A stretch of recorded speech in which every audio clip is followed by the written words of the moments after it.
In this lesson, we'll be learning about proportions and how we fit into the world around us. This is a really great skill to have because it increases the believability of your creations and helps the audience to relate to what they are seeing. So I'm a big advocate from drawing from life because I think it helps you gain that understanding of how proportions work. And once you have those understandings, you can then break them. Don't let anyone tell you that you have to stick to these proportions to work in children's books. I actually think it's better to push those boundaries and change up things depending on what you're doing. I think it's a lot easier to get reference from adults because there's a lot more real world references. You can go to cafes and draw. Drawing on the go like that can help you get a better understanding of how joints work and everything like that.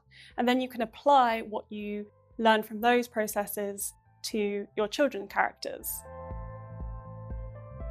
So I tend to keep my children's characters' heads quite round, with big eyes and ears and little other features like nose and mouth.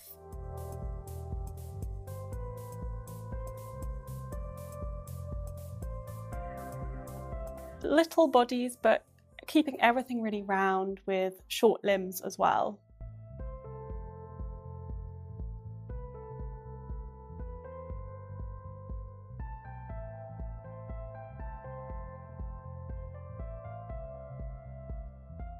This can obviously be presented in loads of different ways, and this is just for an example's sake. Another great resource for children's reference is cartoons.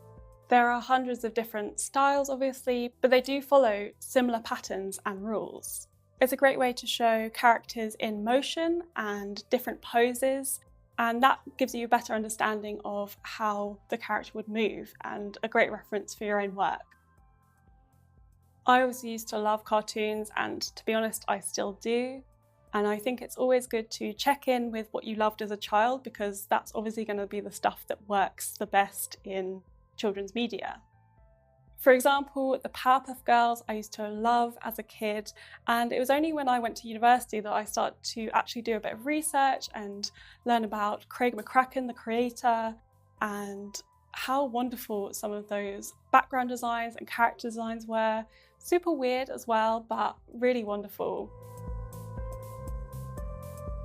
Again, I think rules are made to be broken, and as a tool kid myself, I know that proportions can change, and I think different projects call for different types of drawing. But I think these are the easiest indicators of age and might help you get those first gigs. So now that I've talked to you a little bit about proportions, next lesson we are going to talk about ages.